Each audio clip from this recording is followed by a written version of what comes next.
When Apple revealed the Apple Watch Series 7 during their event, it basically blew everyone's mind because we were all expecting a new flat and boxy design.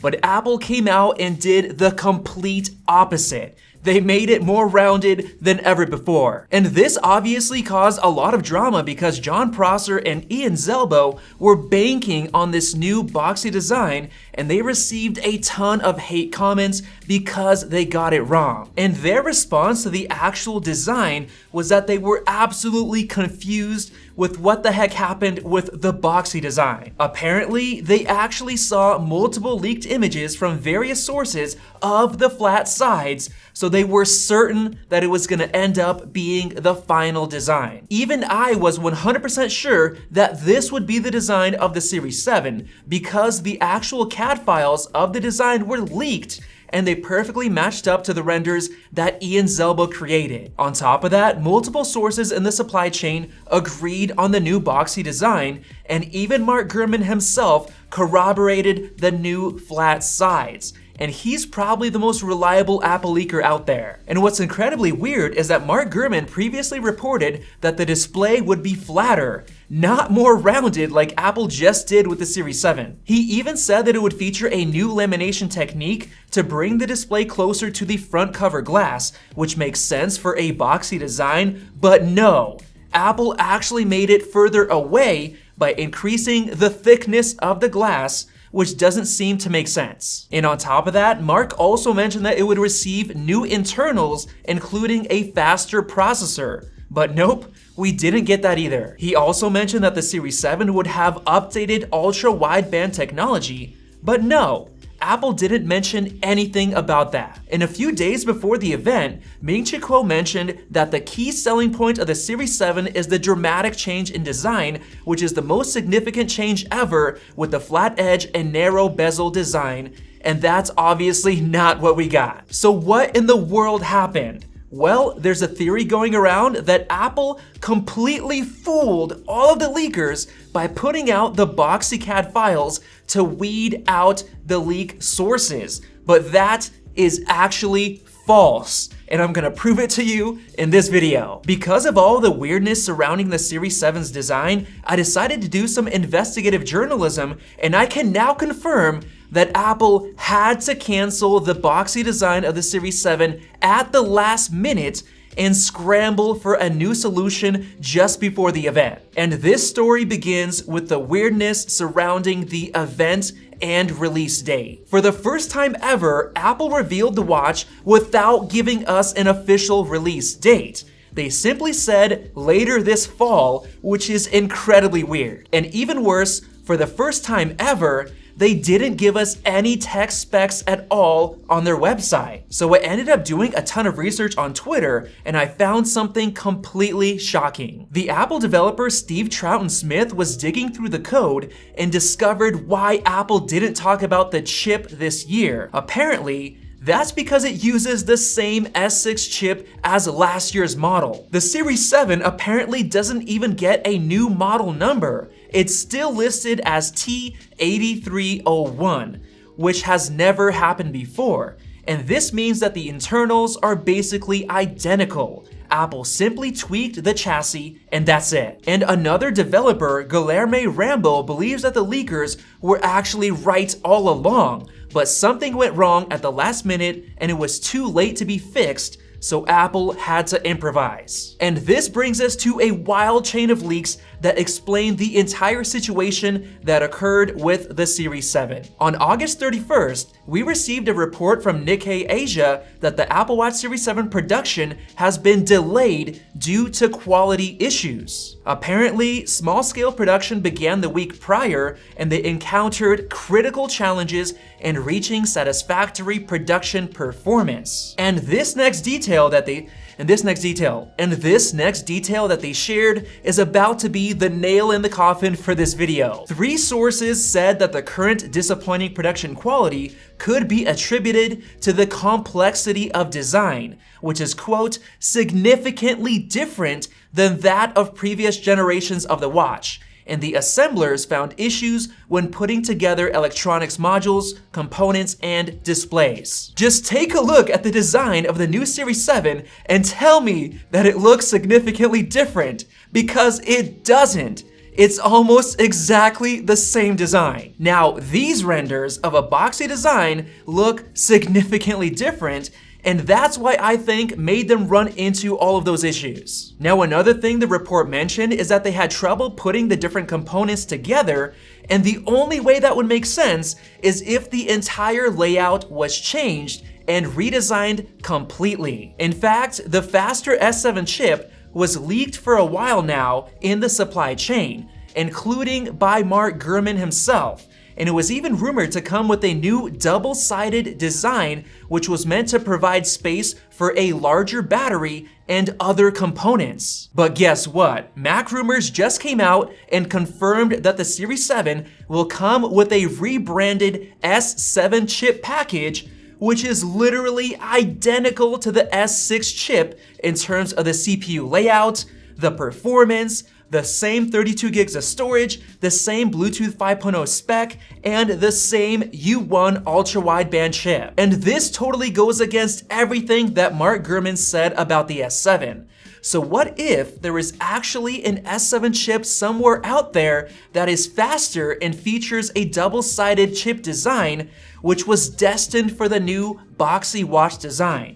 Because if you think about it, that new design would require Apple to completely rearrange all of the internal parts. And if that is true, then the battery design would also need to be changed and potentially be made larger, which is what a lot of the other leaks were pointing to, a larger battery. Even Max Weinbach said that the Series 7 would get the biggest battery life improvement since the original Apple Watch. But nope, Apple said that the Series 7 gets the same all-day 18 hours of battery life as it did before, kind of pointing to Apple reusing the exact same battery from the Series 6, which the identical model numbers basically confirm. So I ended up going on Apple's website and I tried to find what has actually changed or improved with the Series 7, and there were only 5 things: the new color options, the larger 41 and 45mm display panels that are now brighter, the slightly redesigned speaker ports, the more rounded top cover glass,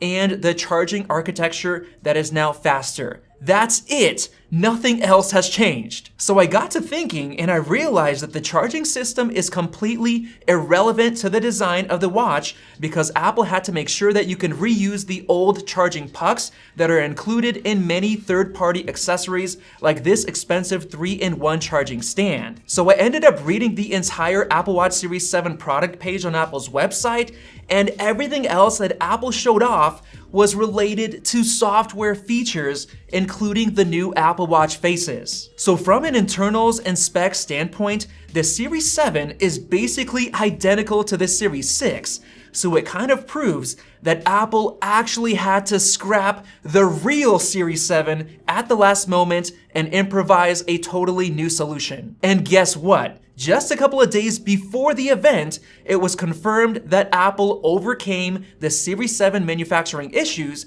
and they would apparently be starting mass production sometime this month, with the supply of Series 7 improving significantly from mid to late October. And this finally brings us to the craziest leak yet. Shrimp Apple Pro, a lesser-known leaker, posted a thread showing a new Apple Watch label for the Series 7 with a new 41mm display. However, he mentioned that the Series 7 would actually still have a round design like the Series 6, but with thinner bezels. Now at first, I didn't believe him, especially since he was saying that his source was going against Prosser, who actually saw real-life photos, but he ended up being completely right all along. And just this morning, he actually confirmed that the Apple Watch Series 7 production will begin next week, which is ironic because that's usually when customers already have a new watch model in their hands. So with that said, if you're still confused on how all of this could happen, let me break it all down for you. Late last month, Apple began mass production for the real Series 7,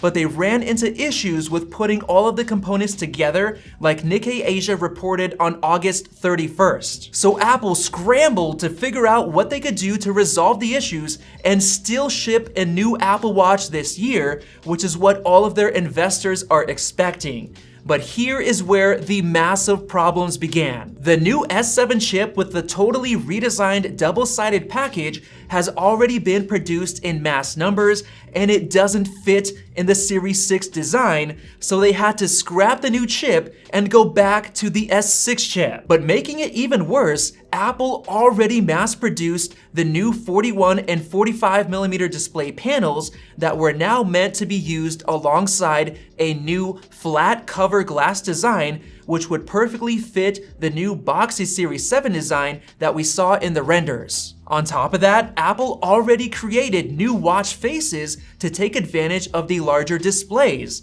and they also created the new keyboard feature, which works because of the larger displays, so they would have to scrap all of that as well. But here is the absolute worst part of all, something that they could not scrap. According to Meijin Bu on Twitter, Apple had already started mass production of their new Series 7 watch bands on August 26th or sooner. And the crazy part about that is that the band itself shows a 41mm text on the edge, and another leak showed a leather band with a 45mm text on it. So at that point, since many of the bands were already produced, including the handmade Hermes bands, Apple couldn't just go back to the old 40 and 44mm display panels with the old looking design. And if they actually ended up doing just that, there would essentially be nothing different at all about the new Series 7 except for some new color options, which would be absolutely catastrophic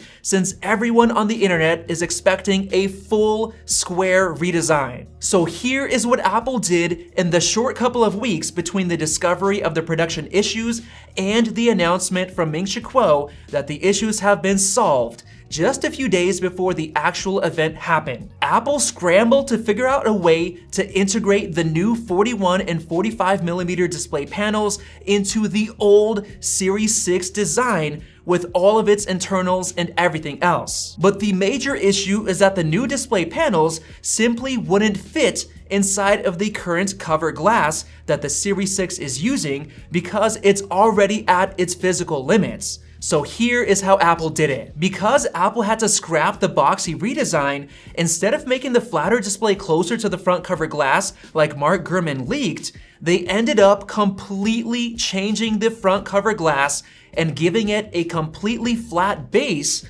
to match the already manufactured flat display panels. And to make those new display panels actually fit, they had to pack them slightly deeper into the watch itself, which required them to redesign the cover glass and make it 50% thicker with a much more rounded shape so that you could actually see the full larger display. And then, to match the new more rounded cover glass, they also had to slightly redesign the metal chassis to make it more round to match up flush with the glass, which obviously required them to tweak their existing manufacturing tooling for the new rounded design. And that perfectly explains why Apple didn't give us any release date at all, just simply saying later this fall, because they didn't know how long it would take them to replicate the new tooling on more production lines and get mass production going at full speed. So basically, it turns out that completely scrapping the real Series 7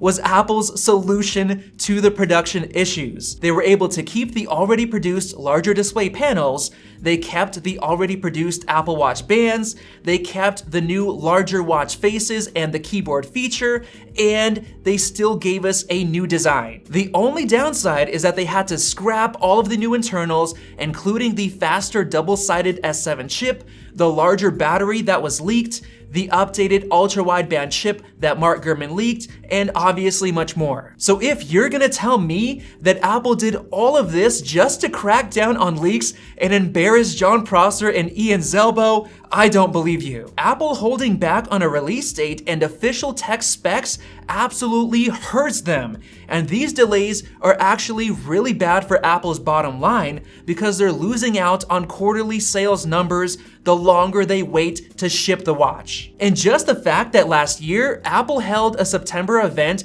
and released the Apple Watch on time instead of waiting until the delayed iPhone event in October goes to show how important it is for Apple to not delay the watch. And boom, that was the last nail in the coffin. Everything I just mentioned in this video basically confirms that the leakers weren't wrong at all. Apple actually had to scrap the boxy Series 7 at the last minute and somehow improvise a new solution while making it seem like nothing happened. So with that said, I honestly feel like Jon Prosser and Ian Zelbo deserve a pass on this one.